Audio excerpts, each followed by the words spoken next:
7:43 y hay tantos temas que conversar con el ministro de Justicia y Derechos Humanos, Luis Cordero. Ministro, muchísimas gracias por la gentileza de estar acá. Buenos días. Muy buen día. Oiga, primero, llamó la atención todo, la comparecencia, la puesta en escena y el cambio de opinión aparente de la Corte Suprema al reformular ayer su comisión de ética para estudiar las filtraciones y los eventuales delitos, irregularidades o como se llame, que están involucrados en estas filtraciones en torno a los casos de nombramientos que involucran básicamente a 3 jueces de la Corte Suprema que ayer no estaban presentes en el Pleno. ¿Qué le parece la decisión que tomó la Suprema para empezar? Digamos? Ahora, para empezar, como dijo el presidente Blanco ayer y la ministra Melo, que está actuando de vocera, lo que se ejerció es la atribución que tiene el presidente.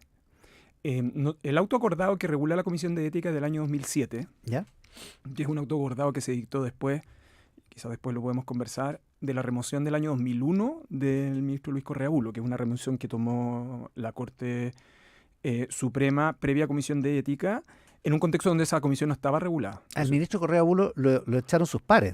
Él había sido acusado constitucionalmente.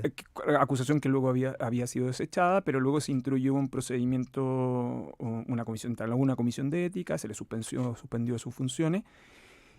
Y a él se le removió por esta cláusula constitucional que tiene la Corte Suprema de velar el buen comportamiento. Producto de eso se generó toda una discusión sobre el debido proceso en el Poder Judicial, que da origen al acta que regula la actual Comisión de Ética del 2007. Ya. Que una de las atribuciones que tiene es, la pueden requerir 2 miembros del Pleno, pero también la puede ordenar directamente el presidente de la Corte. Ya, o sea, es una atribución del presidente. Es el presidente. Y lo que comunicó ayer el presidente Blanco es que él estaba ejerciendo esa atribución. Mi impresión es que el presidente Blanco es un juez de larga trayectoria, de los jueces de carrera. Mi impresión viendo el funcionamiento de su presidencia es que él descansa bastante en el funcionamiento del Pleno, pese a sus opiniones, lo mismo que hizo en el caso del Lexus, pero en esto él tomó una decisión que está dentro del marco del auto acordado que actualmente regula las comisiones de ética. Y creo que lo otro que es relevante, que no es para nada trivial, que quienes siguen las trayectorias judiciales en Chile debieran, yo creo que no nos pasó desapercibido, es el hecho de que el presidente Blanco suele no hablar. Sí. Y ayer habló. Y segundo, se dirigió en la sala de pleno con todos los ministros que participaron del Le iba a pleno. preguntar por eso, por la comparecencia de todos los otros ministros. Sí. Eso es inusual, ¿no? Es muy inusual y yo creo que tiene que ver bastante. La Corte es un poder del Estado que suele administrar simbólicamente también su poder. Y yo creo que es conveniente tenerlo presente. Hay algunos que he visto el diario hoy día que han dicho que este tipo de medidas probablemente son poco profundas, en fin. Yo creo que son personas que probablemente no conocen los códigos simbólicos del Poder Judicial. La fotografía de ayer, la comparecencia del presidente Blanco, la decisión que adopta y la comparecencia de los miembros que participaron en el pleno de ese día, me parece que es la síntesis de lo que es de lo serio que está tomando el Poder Judicial esta situación. O sea, de alguna manera el gobierno ve con buenos ojos esa seriedad. O sea, porque yo creo que representa bastante bien la dignidad del Poder Judicial y de la Corte Suprema en un contexto complejo, ¿no? Fíjate que estos días, a propósito de esto, no solo recuerde la situación de Luis Correa Bulo y cómo fue ese proceso, hay una entrevista, yo creo del 2009, en The Clinic, y disculpa que haga la precisión, porque la hizo Ana María Sangüesa, que es una periodista que hoy está en El País, Chile, y que históricamente siempre ha escrito perfiles de ministros de Corte. Tiene un muy buen perfil para la revista que pasa del ministro Sergio Muñoz, pero tiene una entrevista muy notable de 2009 publicada en The Clinic al entonces ministro Milton Juica, que en ese momento era vocero. Si uno lee esa entrevista, hay un paso por la Corte Suprema del 90, por lo que pasó con Luis Correa Bulo, y uno ve algunos de los debates que están planteados en esa entrevista. O sea, es como si fuera la entrevista de la semana pasada. Yeah. O sea, lo que quiero decir es que entender el Poder Judicial y entender su trayectoria y los esfuerzos que ha hecho por avanzar en transparencia, los temas de nombramiento y demás, por cierto, para los jueces de carrera genera una situación muy inconfortable porque hay un tránsito que la Corte ha hecho de los últimos 20 años para mejorar una serie de aspectos. O sea, toda esta controversia toca una herida, sí, digamos, completamente. entre los jueces. No solo, y toca las trayectorias, sobre todo los jueces de carrera, que tienen en esas trayectorias el conocimiento, la historia, los esfuerzos, las críticas y las tensiones que se provocaron hace más de 20 años. Y además, como se supone que dijo la jueza Letelier, no todos llegaron por el Espíritu Santo a ese puesto. O sea, todos han pasado por este dilema de las nominaciones, digamos. Sí, y recuerde que hay una tensión ahí entre el efecto que produjo o no introducir a la política en el proceso de nombramiento. O sea, hay algunos que le reconocen, tras la reforma del 97, la participación del Senado, un atributo en diversificar la Corte.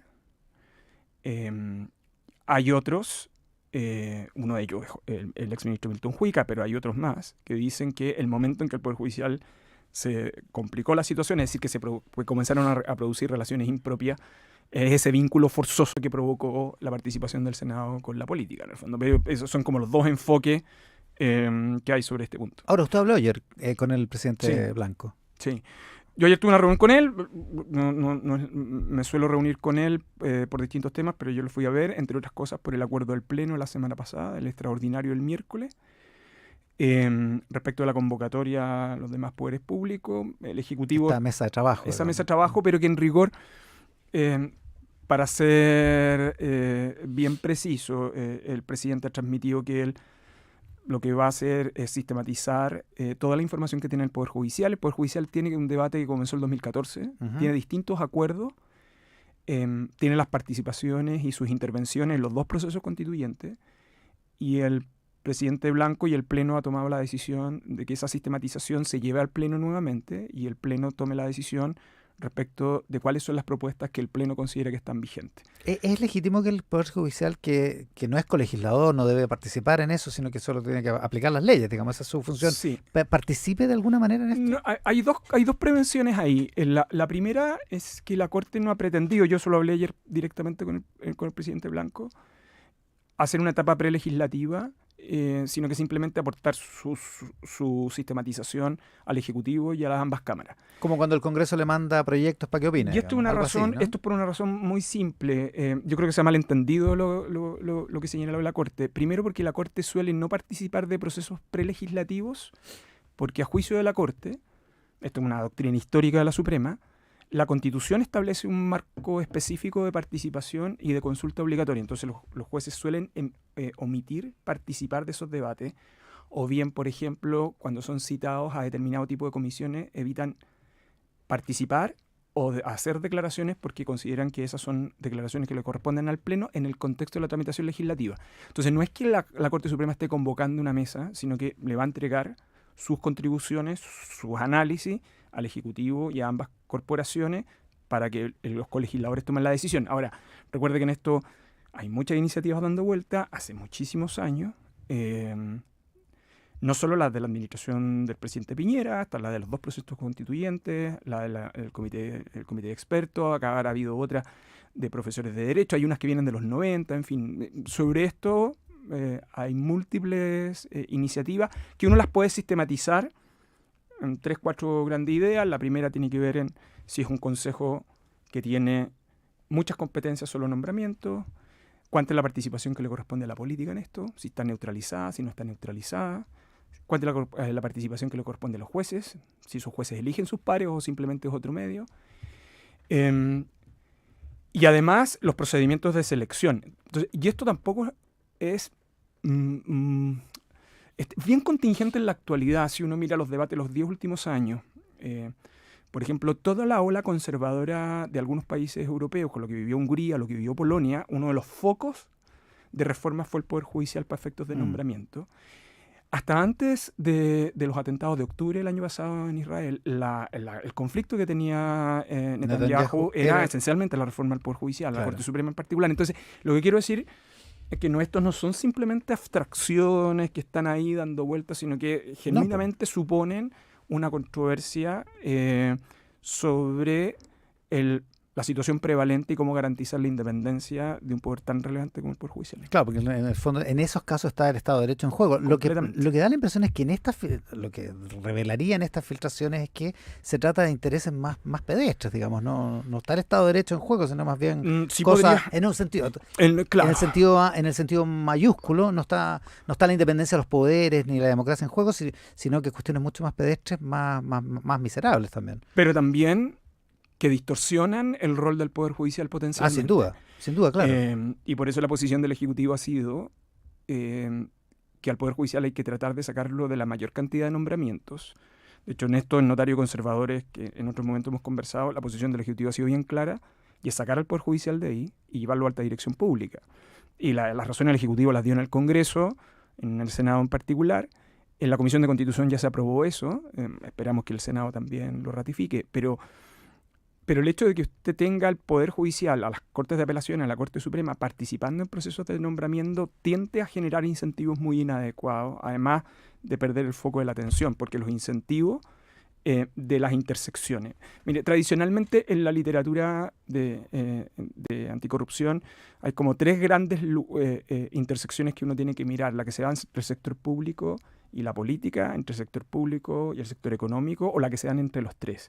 Cuando se da las intersecciones entre el sector público y la política, está la tensión de mérito y separación de funciones. Cuando uno resuelve mal eso, tiene problemas de nepotismo, tiene problemas de régimen de nombramiento, en fin, hay una amplísima literatura sobre este punto. Yo sé que estamos muy metidos en la contingencia, pero son temas ampliamente analizados también. Ya. Y en eso, ministro, estamos con el ministro de Justicia, Luis Cordero. Lo del notario y conservador, los nombramientos y toda la reforma, eso, ¿va a pasar esta vez? O sea, yo hasta ahora, primero con la presidencia de la senadora Ensperger y ahora con la presidencia del senador Urresti, los nombro a los dos porque los dos responden a senador y senador de dos signos políticos distintos, claro, de la UDI y del Partido Socialista. Los dos se comprometieron desde el principio en sus presidencias para sacar este proyecto. De hecho, el proyecto de notario se está viendo en la Comisión de Constitución, que tiene muchísimos proyectos, 2 veces a la semana. Nosotros esperamos poder despacharlo en la comisión en julio, a más tardar la primera semana de agosto. Eso para que vaya a la sala del Senado. Para que vaya al Senado y ya se despache en segundo trámite. Pero este fue el corazón de uno de los debates sobre el sistema de nombramiento. Y nosotros esperamos que el Senado ratifique la posición del Ejecutivo. La posición del Ejecutivo ha sido: hay que sustraer al Poder Judicial de la conformación de ternas en todo ese tipo de nombramientos. Parece haber agua en la piscina esta vez para, aparte de lo de los notarios, para que cambie el sistema de nombramientos, ¿no? O sea, lo que pasa es que tenemos un consenso de más de 10 años.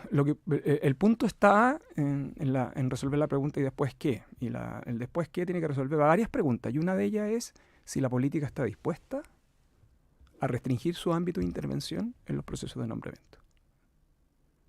¿Y? La propuesta, por ejemplo... El poder hay que quitárselo, sí, entonces, a las instituciones. Voy a ejemplificarlo en lo siguiente. Participan los 3 poderes del Estado. ¿Sacamos o no sacamos el Senado del nombramiento de la Corte? Y lo quiero decir por lo siguiente, porque en el derecho comparado usted tiene distintas alternativas. Modelos de alta intervención, como sería el nombramiento de Supremo y jueces federales en el caso de Estados Unidos. Modelos donde se los entregamos a un consejo, que fue toda la figura de los consejos de la magistratura, pero donde esencialmente la política tiene un rol muy prevalente en el nombramiento de esos consejeros. Y hoy día está viviéndose un drama. El ejemplo que nadie quiere seguir en lo de España. Hace 5 años el PP y el PSOE no logran acuerdo para nombrar los miembros del Consejo General del Poder Judicial, con todo el efecto que eso tiene. Y luego tiene un modelo como el británico, que es la reforma verde del 2005, que es un modelo de expertos que proponen jueces, pero donde la política tiene una incidencia muy acotada, prácticamente nula en el fondo. Entonces, estoy hablando como de 3 grandes modelos, entre medio hay como varios matices. Entonces, la gran interrogante, y yo quiero ser bien transparente en esto, es si vamos al proceso, pero la pregunta genuinamente importante es cuánto la política está dispuesta a reducir su nivel de influencia desde los miembros del Tribunal Supremo hacia abajo. Y esa es la pregunta genuinamente importante, porque en lo demás estamos de acuerdo. No. Y es la pregunta que la política tendría que responder. Y es la pregunta que la política debería responder. Ministro, en otro tema, llamó la atención el motín en la cárcel de alta seguridad el 6 de junio. Esto, según un juez, duró 9 días, por lo menos, digamos. Yo no sé cuál es la situación ahora. A ver, lo que pasa, la calificación de motín corresponde a un informe del juez Guzmán. La calificación de gendarmería es que son desórdenes intensos, porque hay una distinción técnica entre motín o no. Okay, pero es muy severo lo que pasó. O sea, las imágenes que se vieron ayer son patéticas. Y de hecho las imágenes corresponden a las cámaras de gendarmería, que gendarmería ha entregado los antecedentes en la investigación. Este es un grupo originalmente 17, y luego participaron 22, todos extranjeros, que participaron en desórdenes productos de situaciones que ellos reclamaban, o están reclamando la situación del régimen de alta seguridad, ¿no? Que tiene visitas acotadas, patio acotado, sus comunicaciones son a través de interlocutor, etc. El efecto que eso produjo, quiero hacer un poquito la historia porque este es un tema de detención que viene antes. Ellos obtienen beneficios por parte de un juez, Gendarmería reclama eso y se revocan esos beneficios.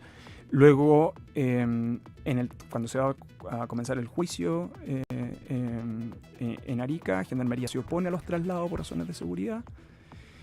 Y ellos comienzan una reacción. La reacción que comienzan es esencialmente destruyendo bienes que están al interior de alta seguridad. Gendarmería no había vivido una situación similar antes. Nunca. Las manifestaciones... De este nivel de violencia tan aguda. O sea, las manifestaciones de protesta de las personas privadas de libertad en Chile históricamente han sido o rehusarse a salir de la celda o huelgas de hambre. Pero no esta violencia. No destrucción.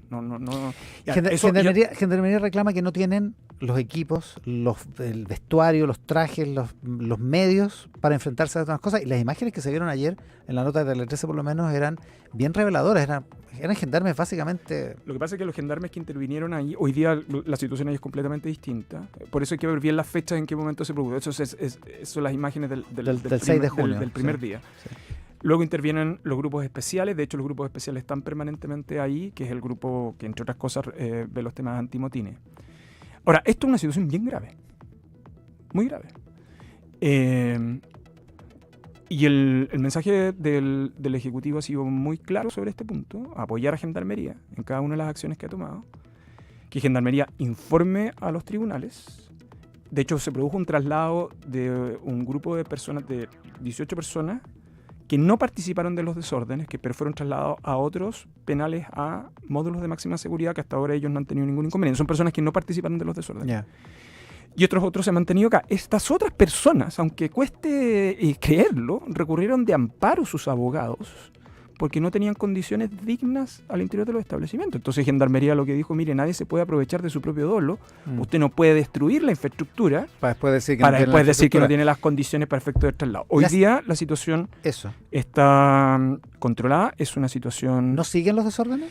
Porque el juez cuando informa dice, esto continúa, digamos. Sí, han seguido en menor intensidad, y de hecho por eso Gendarmería la semana pasada comunicó a los tribunales, siguiendo las reglas de Naciones Unidas sobre personas recluidas, que habiendo hecho todos los medios y habiéndose producido destrucción, las próximas medidas van a afectar, van a ser mucho más intensas. De hecho, Gendarmería ha anunciado que puede utilizar esposas que limiten el movimiento de esas personas. Ya, o sea, puede ser más... O sea, y la responsabilidad del Ejecutivo de esto ha sido ir a apoyar a Gendarmería en el uso incremental de su posición, cubrir jurídicamente sus posiciones para que nadie después se las pueda reprochar.